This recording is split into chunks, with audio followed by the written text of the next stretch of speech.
Mesdames et messieurs, bonjour, bienvenue dans ces 45 minutes qui vont suivre. Les 4 personnalités que vous allez accueillir ici ont pris des engagements et des engagements longs en faveur de la Terre. Engagements longs sur l'essentiel. Ce ne sont pas des petites résolutions que l'on prend le 31 décembre et puis que l'on abandonne le 15 janvier. Ce sont des résolutions puissantes, fortes, longues. Ils ont réinvesti leur rapport à la Terre, leur rapport à leur responsabilité, leur rapport à l'essentiel. Mais voici que depuis 2 mois, venus des États-Unis, un certain nombre de décisions sont contraires à ces engagements.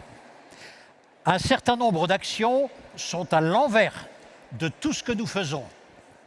Et la question devient, est-ce que ces engagements de temps long sont désormais percutés ou bien fragilisés par ces décisions de court terme prises par la première puissance mondiale? Vous êtes sur l'autoroute et voici soudain qu'il y a un bouchon. Et vous devinez que le camion qui est juste là-bas devant vient de faire demi-tour. Vous vous interrogez, est-ce que ça vaut la peine que moi aussi je quitte l'autoroute? C'est exactement le problème qui va arriver. Je vais vous demander d'accueillir ces 4 personnalités. Vous aurez Anaïs Voigilis. Anaïs Voigilis, on va l'applaudir. Elle a 2 casquettes, la voici. Elle a 2 casquettes. Elle est tout d'abord chercheuse, mais elle est également responsable de la stratégie et de la RSE au sein du groupe Humans. Humans, c'est un groupe qui fabrique des composants minéraux d'une extrême pureté. Avec nous également un sociologue, Michael Dandrieux. Michael, professeur à Sciences Po, également fondateur d'un cabinet Eranos, et puis c'est également une personnalité qui s'interroge sur les promesses de notre société. Avec nous aussi un architecte Philippe Chiambaretta. Philippe a plusieurs casquettes lui aussi. Longtemps dans sa vie, il a été pendant une 40aine d'années consultant. Aujourd'hui, il est architecte et quand je dis architecte, il est en train de tenter de repenser nos villes pour les mettre au XXIe siècle, les mettre en accord avec ce temps long et cette transition climatique. Et puis aussi, nous avons celui par qui cette table ronde existe, le directeur général de Nexans, Christopher Guérin. Christopher.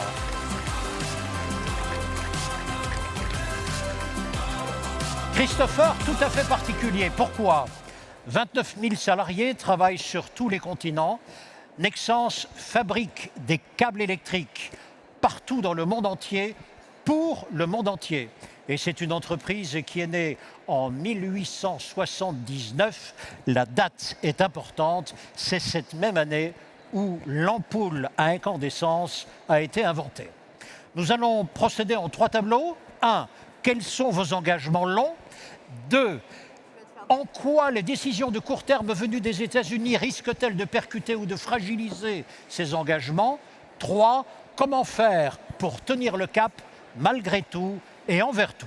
Merci beaucoup à chacune et chacun d'être parmi nous. Première question, premier tableau. Et Philippe, on va commencer avec vous, si vous le permettez. Quels sont vos engagements longs lorsqu'on travaille ainsi dans nos villes, Paris, mais partout ailleurs? Eh bien, on m'entend? Entendez-vous, Philippe? On ne vous entend pas, je m'adresse à la régie. Allez-y. Vous me faites signe. Voilà, c'est bon. Oui. Donc effectivement, là je parle en tant qu'architecte, c'est-à-dire le métier de construire les villes. Alors c'est devenu un métier très, très complexe et je pense que c'est important de démarrer peut-être par un constat qui est celui qu'on doit partager ici sur scène et certainement avec tous les participants aujourd'hui. C'est-à-dire que nous sommes rentrés dans une ère nouvelle qui s'appelle l'urbanocène. C'est-à-dire qu'aujourd'hui, Sapiens, qui est apparu il y a quelques millions d'années, et depuis quelques décennies, quelques siècles, devenu donc dans ce développement, il est devenu urbain. En fait, l'humain est devenu urbain, il a proliféré de façon de quelques moins d'1 milliard il y a 2 siècles à 7 milliards, 8 milliards. Et troisième constat, c'est que ce mode de vie urbain, sur 2% de la planète, émet 90% en fait de ses effets négatifs. Donc, il est bien évident que la vision qu'on doit avoir des villes, du rôle qu'on peut avoir en tant qu'acteur de la conception des villes est tout à fait différente de ce qu'il a pu être par le passé, il y a même 50 ans. Donc aujourd'hui, c'est un travail qui est profondément un travail de chercheurs. Et quand on a résumé, je dirais, quels sont les grands défis des villes, c'est à la fois les rendre plus durables, ça a l'air évident, mais ça se décline dans un long liste d'objectifs, aussi inclusifs, puisque les villes sont aujourd'hui les lieux de la ségrégation sociale, et on voit avec tous les impacts négatifs que ça peut avoir sur la démocratie. Et dernier volet, c'est de les rendre désirables, puisqu'en fait, on n'arrivera pas... Il y a aujourd'hui un défi, un désamour des villes, et on essaie aussi d'amener cette dimension-là. Philippe, combien de collaborateurs avec vous dans votre entreprise directement? Aujourd'hui, dans notre agence, on a 100 collaborateurs qui sont donc majoritairement des architectes, aussi des chercheurs, des ingénieurs, des designers. Et j'imagine tout autour des partenaires pour pouvoir oui, alors, étudier les projets. On a développé depuis 15 ans une spécificité d'avoir une activité de recherche très soutenue, donc avec des chercheurs à l'intérieur de l'agence, mais aussi des partenariats, notamment une chaire de recherche avec l'université PSL. Engagement long de la part de Philippe. Michael Dandrieux, sociologue, si on élargit un peu le spectre, la société, depuis l'avènement des premières révolutions industrielles jusqu'à nos jours, chaque société, chaque décennie presque, a lancé une promesse? Oui, le temps est une donnée géologique, mais c'est aussi une donnée historique, la manière par laquelle les communautés le ressentent. Et pour pouvoir se projeter dans l'avenir, il faut que la société fasse une promesse aux gens qui l'habitent. Et la question que nous devons nous poser aujourd'hui, c'est quelle est la promesse que notre société nous fait? Alors, vous l'avez dit, Thierry, la promesse de la deuxième partie du 19e siècle, elle s'adressait aux ruraux. On disait homme de la campagne, viens dans la ville. On a inventé bientôt la pénicilline, les antibiotiques, le tout à l'égout, et l'urbanisme va te donner la liberté. Et puis, la promesse du début du XXe siècle, elle s'adresse donc à ces gens qui sont devenus des ruraux, et on leur disait ruraux, venez, la vitesse, l'accélération, c'est ce qui était cher, Christopher, le futurisme, le machinisme va nous permettre à chacun de pouvoir vivre la modernité. Et puis la promesse de la société dans laquelle nous on a grandi, et beaucoup d'entre vous aussi, elle s'adressait aux gens qui se sont empathis un petit peu de la modernité urbaine, ce sont les consommateurs. Et on leur disait consommateurs, achète, aie accès au flux, multiplie les objets, acquiert, possède, et c'est comme ça que tu te réaliseras. Et ça, c'est la promesse que nous, on nous a fait. Alors, bonne nouvelle, on l'a accomplie, mauvaise nouvelle, ça ne fonctionne pas. Donc la question, c'est quelle est la promesse que la société aujourd'hui fait et à qui elle le fait? Elle le fait aux jeunes et elle leur dit, jeunes, il va falloir que vous travailliez beaucoup, pendant longtemps, et le mieux que vous puissiez escompter, c'est que le monde soit un peu moins pourri que si vous ne fassiez rien. Et cette promesse, elle est terrible, parce qu'elle dit que l'œuvre à laquelle on donne votre travail est une œuvre de mitigation. Et les gens, dans cette œuvre-là, ils n'adhèrent pas, ils ne s'engagent pas. Et d'ailleurs, 56% des jeunes dans le monde considèrent que le monde est foutu, et 44% des gens expriment du désespoir. Donc la fonction d'une société, elle n'est que de permettre aux gens de pouvoir avoir un escompte de l'avenir, de croire qu'il y a quelque chose après. La question à résoudre pour le long terme, c'est de savoir quelle promesse la société fait aux gens qui l'habitent. Ouais. Très concrètement, quand on dit, parce que c'est pourri le truc, hein, franchement, c'est pas agréable, quoi. Quand on dit, voilà, vous allez devoir travailler dur et peut-être le monde sera un peu moins pourri, exemple concret, cette promesse-là, elle est où, très concrètement dans nos vies? C'est très simple. Si on prend l'exemple qui nous rassemble aujourd'hui, qui sont les courbes climatiques, on n'est pas en train de dire qu'on va arriver à 0 degré de croissance de degrés Celsius à horizon 2050. On est en train de dire qu'il faut empêcher que la courbe monte. C'est la même chose pour la biodiversité. Il faut empêcher que la courbe monte, arrêter de perdre les 70% qu'on a perdus dans les 50 dernières années. L'ensemble du travail de mitigation est un travail qui nous permet de faire au mieux, moins bien sur tous les indicateurs. Merci beaucoup. Philippe, vous vous retrouvez dans ce qui vient d'être dit, monde pourri, il faut bosser beaucoup et peut-être on l'améliorera?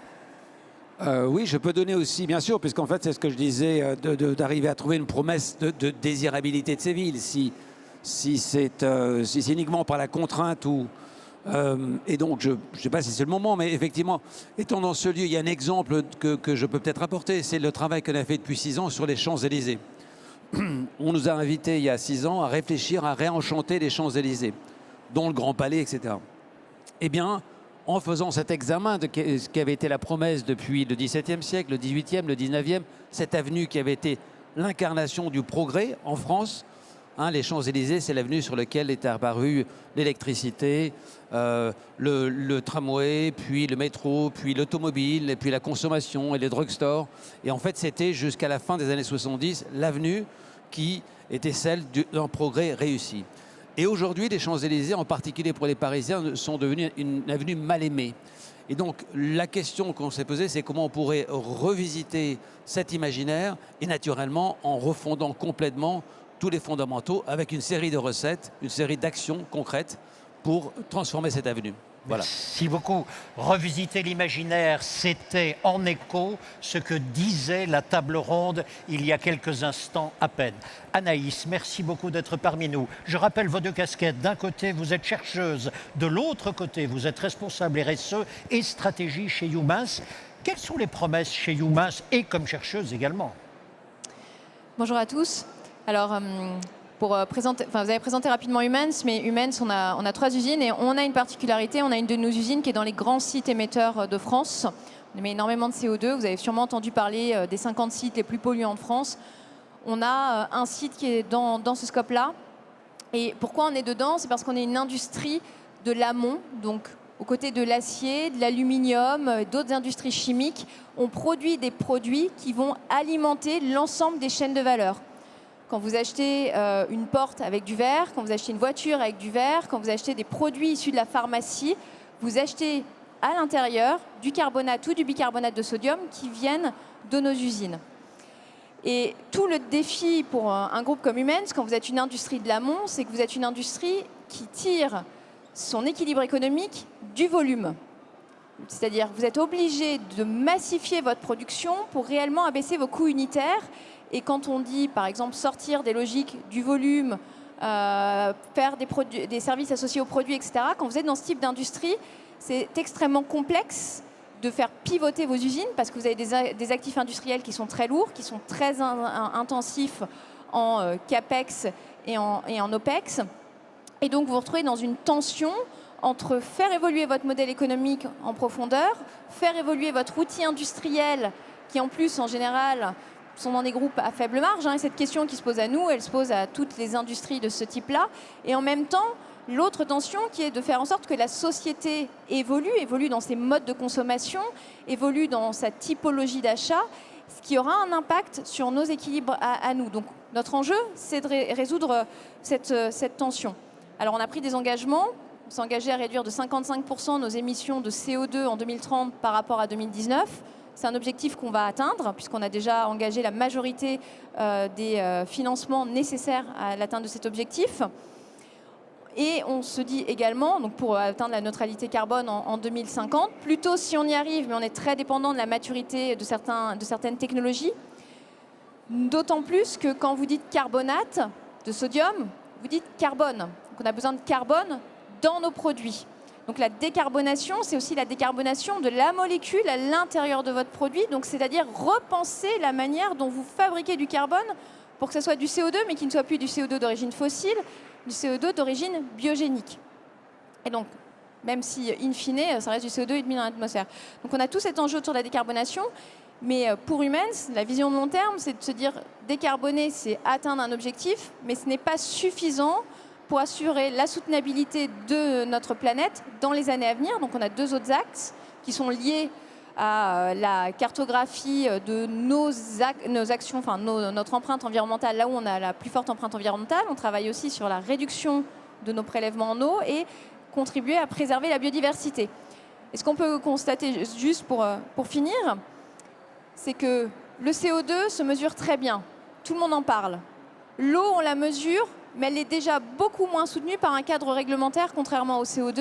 La biodiversité, c'est extrêmement complexe de mesurer l'impact que vous avez sur la biodiversité et comment vous allez contribuer par vos actions à restaurer la biodiversité. Donc ça veut dire que vous devez expliquer aux parties prenantes, les actionnaires, les clients, et tout l'écosystème local, que vous prenez des actions qui vont avoir un coût financier et que vous ne savez pas valoriser financièrement dans un business plan, contrairement au CO2, puisque nous sommes dans le système européen de marché carbone. Et donc ça pose une dernière question, c'est que même quand vous l'êtes très très vertueux et très ambitieux comme on veut l'être, c'est aussi définir des priorités parce qu'on ne peut pas tout faire en même temps. Et ces priorités, moi je suis vertueuse, elles demandent aussi que la société s'engage dans la même direction parce que, in fine, c'est la capacité de la société à accepter que les prix soient plus chers pour un produit qui sera bien plus vertueux pour la planète et les hommes.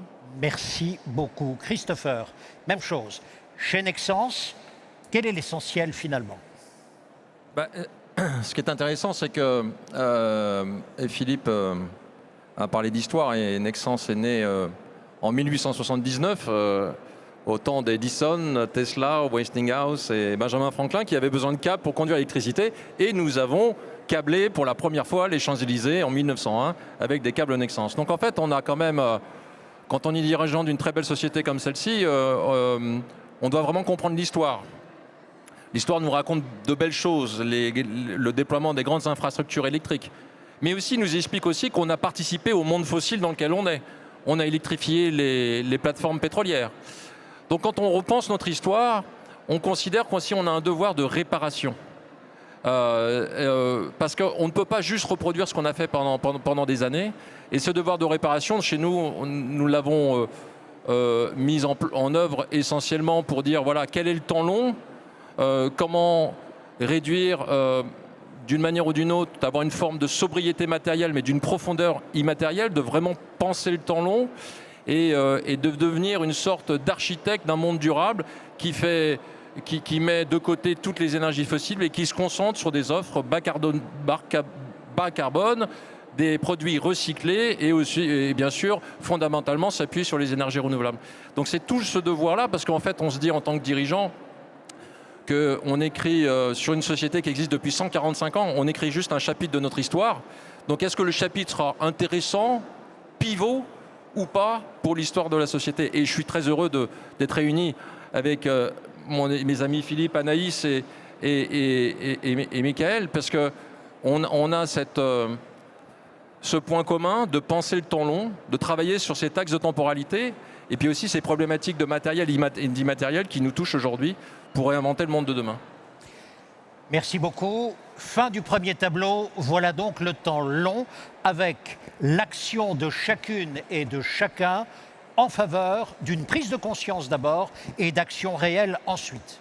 Deuxième tableau. En quoi les décisions de court terme prises outre-Atlantique vous perturbent-elles? Est-ce que quelque chose change? Michael. Oui, quelque chose change. Il y a une tentation qui nous anime tous malheureusement ici quelque part et qui est en train de remuer notamment les États-Unis. Et c'est celle de dépenser énormément d'énergie à ne rien faire. Lorsqu'un problème paraît extrêmement complexe, l'esprit humain et les sociétés sont ainsi faites que nous avons des manières de pouvoir nous soustraire à l'obligation d'agir. Je vous donne le gros mot, vous n'avez pas besoin de vous en souvenir, ça s'appelle une fonction apotropaïque. Apo, ça veut dire le plus loin. Lorsque la Lune est à son apogée, c'est qu'elle est le plus loin de son ellipse par rapport à la Terre. Et tropaïque, c'est le trophée, un bâton qu'on plantait dans le sol pour dire qu'on avait détourné l'adversaire. La fonction apotropaïque, c'est une fonction magique que vous connaissez très bien parce que nous l'utilisons chaque jour et qui nous permet de repousser le plus loin possible le problème qu'on n'a pas envie de traiter. C'est ce qui est en train de se passer outre-Atlantique, malheureusement. Et c'est très séduisant. Parce que lorsqu'on n'a pas de solution à portée de main, lorsque la promesse qu'on nous fait, c'est celle d'un monde qui sera un monde d'austérité, alors qu'aujourd'hui, on a le sentiment de vivre dans un monde d'abondance. Il est très facile de céder à cette tentation-là. Nous, chez Eranos, on accompagne des grandes entreprises qui font face à ces problèmes de deux manières. La première, celle qu'Anaïs disait, il faut que la société reconnaissent la désirabilité de ces nécessités, qu'elles se disent j'accepte que si je mets des sous là, ça va faire quelque chose que je ne peux pas mesurer. Et deuxièmement, à l'intérieur de l'entreprise. Pourquoi est-ce que 70% des transformations échouent? Parce qu'une grande partie des gens qui sont à l'intérieur ne trouvent pas leur intérêt. Ils se disent qu'une fois que la transformation sera effectuée, ils vivront dans un monde moins bien que celui dans lequel ils vivaient avant. Et donc, aux États-Unis, malheureusement, un certain courant politique, aussi en Europe en ce moment, est en train de mettre en place un dispositif qui nous permet de répéter le plus souvent possible le mot impact afin magiquement de nous débrouiller pour ne pas en avoir. Il y a donc à la fois une facilité, une paresse, une tentation de se mettre dans le sillage américain. Maintenant, très concrètement, qu'est-ce que ça change dans l'entreprise? Par exemple, pour Anaïs.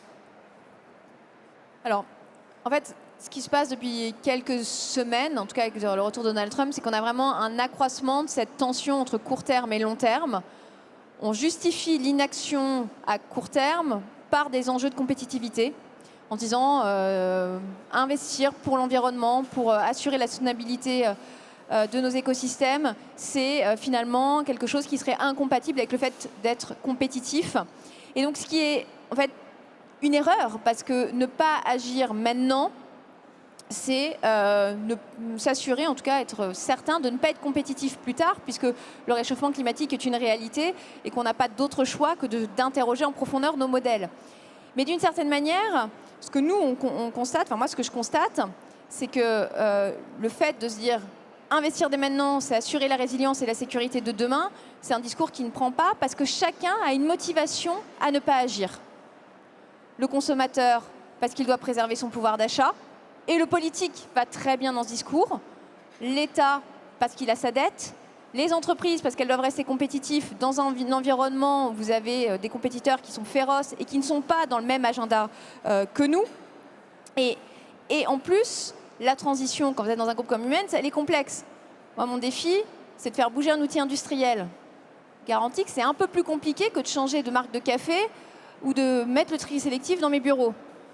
Je dois investir pas quelques milliers d'euros, mais quelques dizaines, voire centaines de millions d'euros. Donc tout ça fait qu'on pourrait se dire, agir n'a pas de sens. Et donc il y a vraiment un enjeu de montrer comment ce récit, en fait, va amener à des actions qui elles-mêmes sont la garantie d'avoir un monde qui sera vivable demain. Se dire que changer, c'est difficile, c'est pas se rendre compte qu'un monde à plus 4 degrés sera littéralement invivable.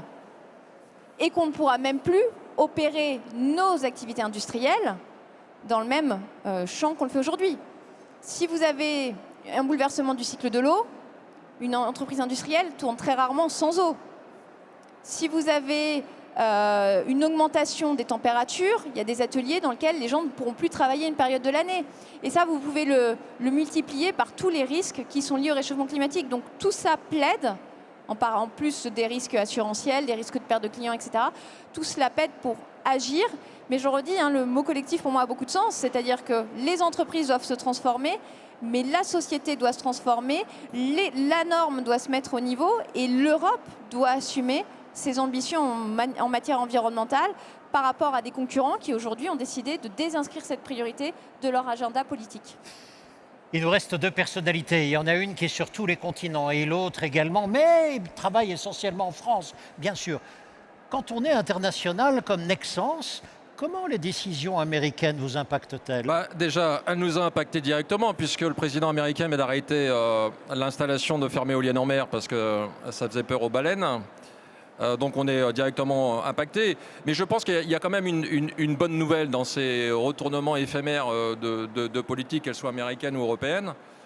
C'est que les greenwashers sont en train de disparaître et ne seront visibles maintenant que les green actors. Donc ça, c'est déjà une bonne nouvelle. Bon, après, sur le long terme, ces mouvements éphémères nous obligent en fait à aller à l'essentiel. Et je pense que le temps des promesses de décarbonation en 2050, de réduction de CO2 en 2040, je pense qu'il est révolu. Maintenant, il est temps de passer à l'action. Nous avons un motto en interne chez Nexans que je porte le plus fort possible, qui est cette phrase de Voltaire qui disait « Dans une avalanche, aucun flocon ne se sent responsable ». Pourtant, nous sommes tous flocons, donc il ne faudrait pas que le retournement de veste de certains politiques soit une excuse pour ne pas renoncer à certaines choses. Et chez Nexans, on a renoncé pendant le temps du Covid, dans cette crise systémique qui nous a tous touchés, on a renoncé à 80% de notre clientèle. On a supprimé 80% de notre clientèle en quelques mois pour nous concentrer seulement sur 4 000 clients au lieu de 17 000 et on a supprimé également un tiers de nos produits.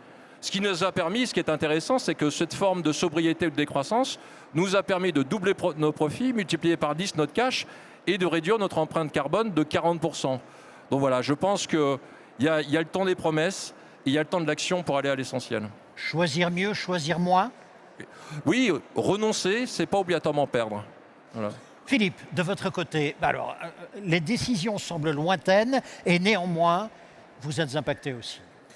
Ouais, nous sommes impactés parce que nous travaillons dans le court terme sur des sujets qui sont tous qui se développent dans le long terme, puisqu'en fait, quand on travaille sur la ville, c'est des projets qui sont toujours sur 10, 15, 20 ans et des décisions qui impactent des choix politiques, économiques, des décideurs dans le très court terme. Donc ce rapport court terme, long terme, il est à l'essence de nos métiers. La difficulté quand même, c'est que c'est que tous les sujets qui nous concernent sont des sujets systémiques et globaux. Et donc, on comprend bien que ce qu'on peut faire de vertueux sur l'échelle nationale ou locale, si de notre côté, on a un mouvement qui s'opère, qui drill à l'échelle du continent américain, bien évidemment, il y a toujours la question du côté un peu anecdotique, à ce moment-là, du véritable impact qu'on peut avoir à l'échelle européenne. Pour autant, je pense qu'on n'a pas d'autre position possible que de continuer à se tenir plus que jamais ferme et en espérant que la connaissance et le retour au logos plutôt qu'à l'hubris viendra par revenir. Mais c'est vrai qu'il faut avoir à un moment une certaine position de foi. Merci beaucoup à tous les quatre. Fin du deuxième tableau. Chacun, à sa façon, se dit impacté par les mouvements contraires venus d'ailleurs, mais ils viennent de partout. Ils sont surtout bien visibles outre-Atlantique. Alors maintenant, que fait-on avec ça? Garde-t-on l'engagement de long terme? Comment faire malgré tout pour poursuivre le chemin qui a été engagé et ne pas tenir compte, ou bien tenant compte malgré tout, de ce qui se fait ailleurs? Alors ici, on démarre. Je commence par vous toujours. Quelle est la réflexion générale que l'on peut avoir, Michael, sur cette question-là? Là, je vois déjà dessiner sur les points de vue qui sont les nôtres une ligne de cordée, quelque chose qui fait que les gens se tiennent et que les idées s'enfilent comme des perles. Et cette ligne de cordée, elle est demander la question de qu'est-ce que la valeur, et aussi pour la société, la valeur, disait David Graeber, c'est la mesure de la désirabilité des choses. Donc c'est quelque chose qui change. Si vous permettez d'accorder de la valeur et construisez un monde dans lequel les gens vont accorder de la valeur par mimétisme à ceux qui comptent pour vous. Et puis, deuxièmement, peut-être essayer d'apporter une réponse à cette question. Quelle est la promesse de la société? Alors, je vais en emprunter une à une historienne et journaliste américaine qui s'appelle Rebecca Solnit et qui me semble être une très bonne piste de travail.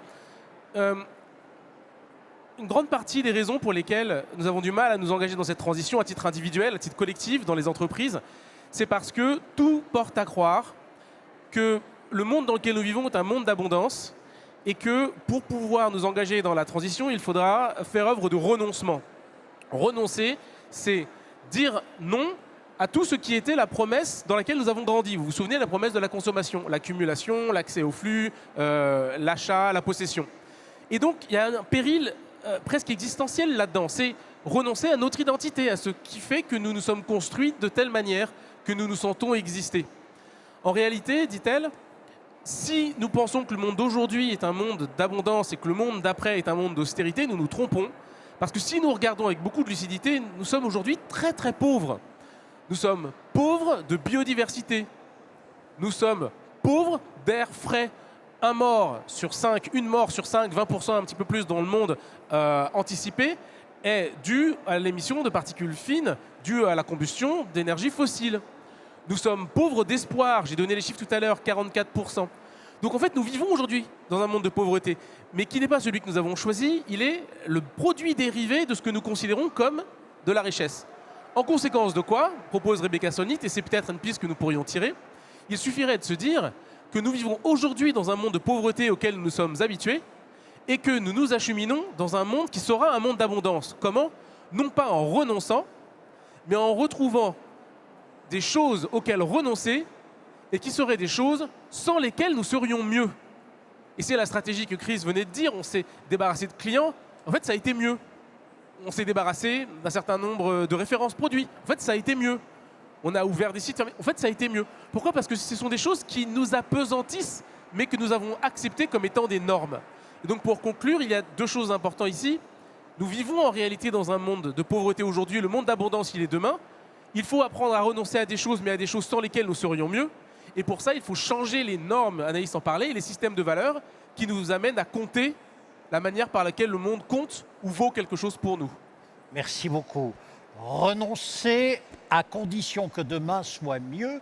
À quoi peut-on renoncer? Allons-y, Philippe. Y a-t-il des possibilités de renoncement dans votre activité? Enfin, je reprends cela, on peut transformer. Dans mon activité, c'est de renoncer à des projets qui ne servent à rien ou des projets architecturaux qui seraient juste faire du bâtiment pour construire. On regarde les choses en se disant, en fait, ce sujet de la ville malade ou la ville qui est une pandémie, en fait, on le regarde comme un métabolisme et on change de regard en se vivant plus comme des médecins que comme des sculpteurs ou des artistes.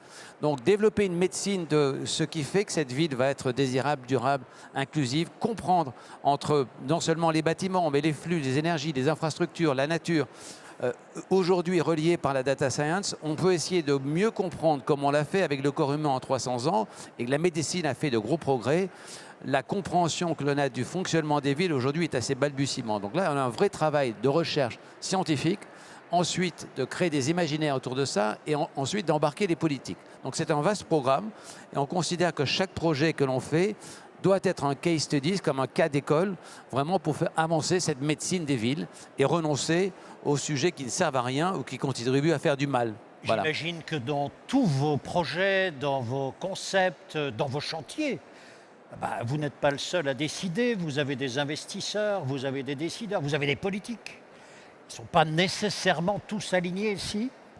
Non, bien sûr, mais c'est là qu'on a un travail d'engagement et de conviction, parfois par la raison, parfois par faire rêver, parfois par l'analyse. Donc en fait, il faut utiliser de toute cette palette d'outils pour amener dans la bonne direction et aligner. On travaille beaucoup avec le public et le privé. Aujourd'hui, il y a une tendance vraiment qui se rejoint dans des grands projets. Par exemple, l'avenir du quartier de la Défense, qui aujourd'hui est une affaire d'État qui concerne des milliards investis à la fois par le public et par le privé.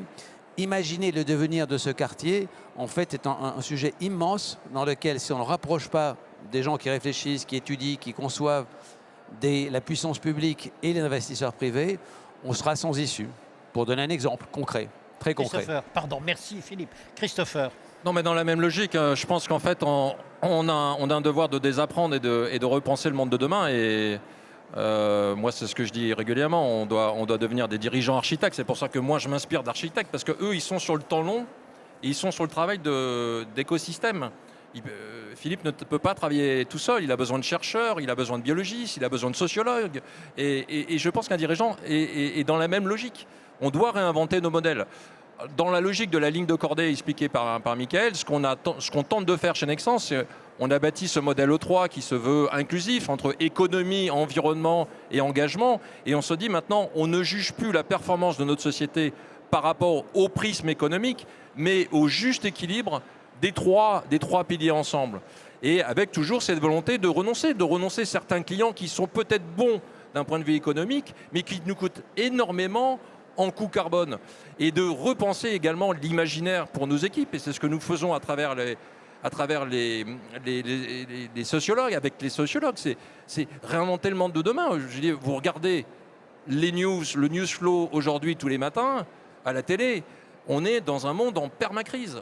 Que ça soit climatique, sociologique, économique, géopolitique, on est en permacrise. Donc il faut bien que l'entreprise, d'une manière ou d'une autre, soit un petit peu ce refuge pour les équipes qui travaillent au sein de chacune d'entre elles. Anaïs, vous avez la même conception, que l'entreprise devienne le refuge de cet élan et qu'il ne bouge pas surtout?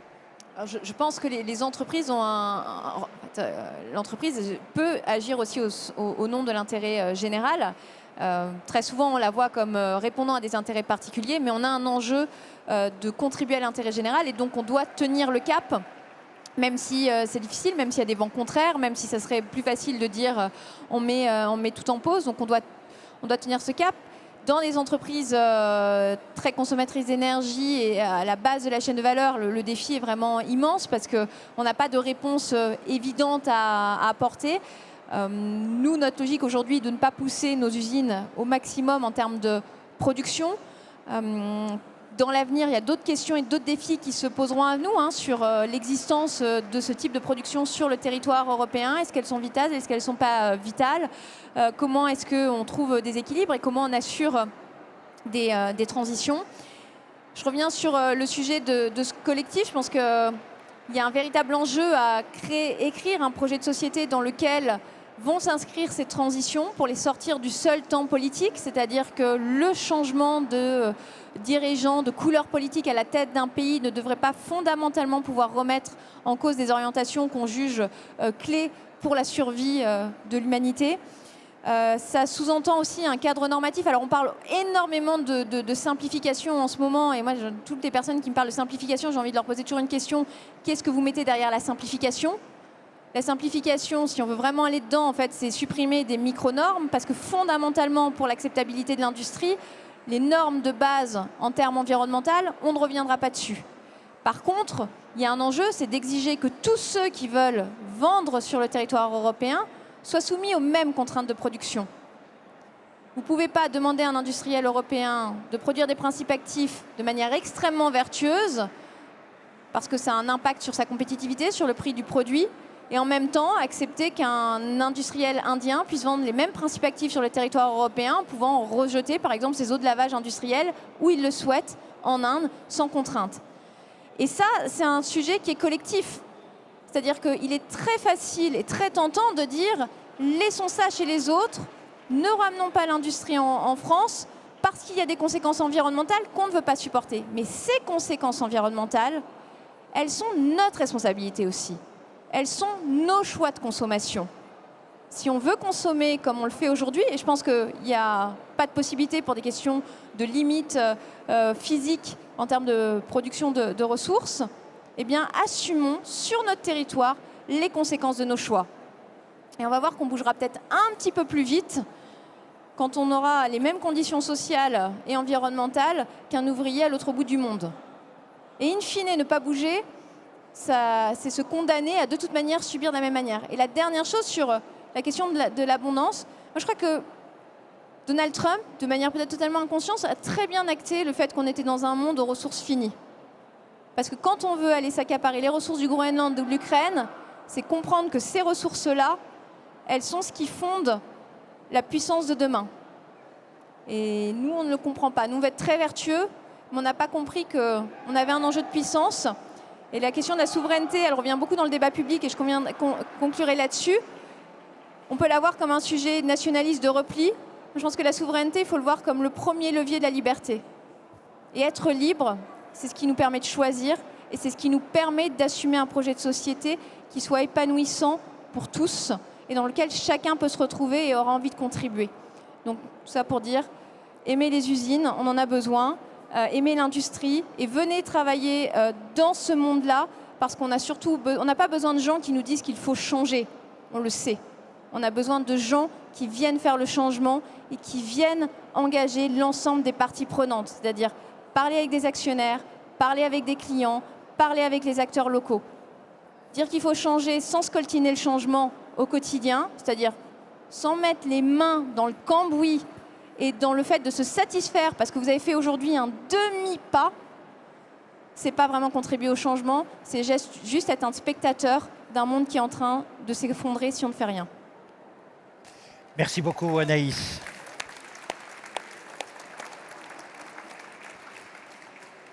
En face de vous, des personnalités très convaincues, très convaincantes, mais confrontées à une complexité du monde face à quoi les convictions ne peuvent pas changer et les actions, surtout, doivent être imprimées et changer le monde. Vous êtes, j'imagine, chers amis, vous aussi exactement dans cette même catégorie. D'un côté, la pureté de vos convictions, de l'autre côté, la difficulté de l'action, de façon à la mener au plus proche de nos vies. Question, pour chacun d'entre vous, que conseilleriez-vous? Quel serait votre argument, j'aime pas trop le mot, face à des personnes qui ralentissent, qui font demi-tour, qui n'y croient pas, qui n'y sont pas? Que leur dites-vous? Michael, 2 mots. Il faut faire des sciences humaines. Je prêche pour ma paroisse, mais on a quand même un outil qui a 120 ans, sciences humaines, il est tout bête. C'est quelque chose qui nous permet de regarder notre culture depuis l'extérieur. Quand on est dans le petit nid de la culture tout simple, dans lequel on répète qu'il faut changer mais on ne fait rien parce que c'est confortable, c'est dur de sortir. Dès qu'on se regarde de l'extérieur, on se rend compte que le truc est en train de s'échapper sous nos mains, ça s'effondre. Faire des sciences humaines, lisez des gens qui font des sciences humaines, vous vous rendrez compte qu'on peut jeter un regard sur nous-mêmes qui est en même temps clément et inclément. Et c'est cette capacité de nous regarder depuis l'extérieur qui nous permet de bouger très vite. Merci. Anaïs. Deux mots, non mais il faut être acteur de la transition, c'est ce que j'ai dit, hein, je vais me répéter, mais pas spectateur. Et être acteur, c'est aller là où c'est critique de faire les changements. Et je veux dire qu'il y a un sacré nombre de domaines où il y a de la place pour des gens qui veulent bouger les lignes et s'engager pour ça. Moi, je fais des retraites avec... j'ai fait des retraites avec Mathieu Ricard, avec Pierre Rabhi, avec Cyril Dion, et puis dernière avec Cyril Dion il y a quelques années, il nous a fait venir avec nos enfants, et c'est nos enfants qui nous ont challengés. Et j'ai le regard de ma fille qui me dit « Mais papa, quelle planète tu vas me laisser à partir de 2030 ?» Donc on peut penser à nous, mais pensons d'abord à nos enfants. Philippe. Deux mots, alors je vais essayer de jouer le jeu. C'est deux mots qui sont écrits un peu partout dans notre agence. Think, build, ça veut dire penser plus, toujours continuer à réfléchir, à comprendre ce qui se passe. Construire plus, mais autrement. Construire autrement, donc on doit continuer à être dans une raison audacieuse. Il ne s'agit pas... on ne peut pas aujourd'hui imaginer qu'en fait, on ne bâtira plus le monde de demain. Il y a 2 milliards d'individus nouveaux qui doivent arriver dans les 30 ans ou 40 ans qui viennent. Donc il faudra continuer d'habiter la planète pour eux, mais le faire autrement, en réfléchissant plus. C'est ça qu'on essaie de s'imposer comme décision chaque matin. Puis je vous demandais, chers amis, d'applaudir vos intervenants.